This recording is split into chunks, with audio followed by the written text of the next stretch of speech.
രാവിലത്തെ ബ്രേക്ക്ഫാസ്റ്റ് എല്ലാം കഴിഞ്ഞ് നമുക്കിനി ഉച്ചക്കത്തെ പരിപാടി നോക്കാം. ഉച്ചയ്ക്ക് ഇന്ന് മുട്ടക്കറിയാണ് കേട്ടോ, മീൻ കിട്ടിയിട്ടില്ല, അതുകൊണ്ട് വെച്ചിന്ന് മുട്ടക്കറി ആക്കാം. അതിന് ഒരു സവാള, 2 തക്കാളി, പിന്നെ മുട്ടക്കറിയിൽ ഇവിടെ എല്ലാവർക്കും ഉരുളക്കിഴങ്ങ് ഇഷ്ടം, അതുകൊണ്ട് ഉരുളക്കിഴങ്ങ് ചേർക്കും.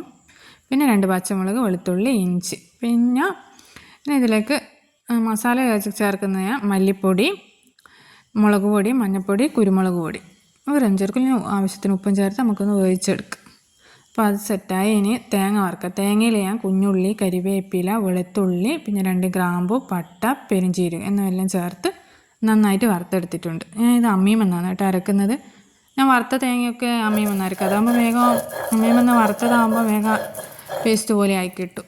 ഞാൻ വീട്ടിൽ കൂടുതൽ സമയത്ത് വാങ്ങിയ അമ്മിയാണ്. പുതിയ വീടെടുത്താൽ അമ്മി വേണമെന്നുള്ളൊരു എൻ്റെ ആഗ്രഹമാണ്, അതുകൊണ്ട് ഞാൻ ഇതിൽ നിന്ന് അരക്കണമല്ലോ. അപ്പോൾ നമ്മളെ കറിയെല്ലാം സെറ്റായിട്ടുണ്ട്. ഞാൻ കാട മുട്ട ഇട്ട് കൊടുക്കുന്നുണ്ട്. അമ്മിയുമെന്ന് അരച്ച മുട്ടക്കറി ഇവിടെ റെഡിയായി. ഇനി നമുക്കിതൊന്ന് താളിച്ച് കൊടുക്കാം. കുഞ്ഞുള്ളിയും വറ്റൽമുളകും ഇട്ട് താളിച്ചിട്ടുണ്ട്. പിന്നെ കറി റെഡി. പിന്നെ അതിന് ചീരത്തോരനാണ് കേട്ടോ ആക്കുന്നത്, കർക്കിടകമല്ലേ, അപ്പോൾ ഒന്ന് നമുക്ക് ചീര ഒന്നാക്കാമെന്ന് വിചാരിച്ച്. ഇലക്കറികൾ വേണമല്ലോ. ചീരയൊക്കെ സെറ്റായി. തേങ്ങ ചെറിയ അതിലിട്ടിട്ടുണ്ട്. ഇനി ഇതിലേക്ക് കുറച്ച് മഞ്ഞൾപ്പൊടി, പിന്നെ കുറച്ചൊരു കളറിന് മാത്രം മുളക് പൊടി, പിന്നെ ഉപ്പും ചേർത്ത് നമുക്കൊന്ന് ചീരത്തോരനാക്കാം. ഞാനിതിൽ വെളുത്തുള്ളി ഇടും കേട്ടോ, കടുക് വറുത്തിടുമ്പോൾ വെളുത്തുള്ളി ഇടുമ്പോൾ നല്ല ടേസ്റ്റാണ്. വെളുത്തുള്ളി ചതച്ച് കടുക് പൊട്ടിക്കഴിഞ്ഞാൽ അതിലേക്ക് വെളുത്തുള്ളി ഇട്ട് കൊടുക്കുക. കടുക് പൊട്ടി അതിൽ വെളുത്തുള്ളി ഇട്ട് നമ്മൾ ചീര ഇട്ട് കൊടുത്താൽ അങ്ങനെ നമ്മൾ ചീരത്തോരൻ റെഡിയായി.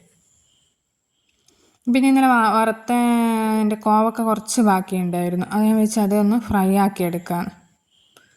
അങ്ങനെ കോവക്കയിൽ മസാലയെല്ലാം പെരക്കി ഒന്ന് ഫ്രൈ ആക്കി എടുത്തിട്ട് ഇതിൽ മുളക് പൊടിയും മഞ്ഞൾപ്പൊടിയും കുരുമുളക് പിന്നെ കോൺഫ്ലവറും ചേർത്തിന് കേട്ടോ. അങ്ങനെ നമ്മൾ കോവക്ക ഫ്രൈ റെഡിയായി. പുറത്ത് നല്ല മഴയാണ് കേട്ടോ, നല്ല മഴ പെയ്യുന്നുണ്ട്.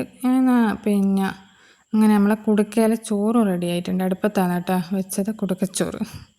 പിന്നെ നമ്മളെ ചീരത്തോരനും റെഡി, മുട്ടക്കറിയും റെഡി ആയിട്ടുണ്ട്, പിന്നെ കോവക്കയും റെഡിയായി.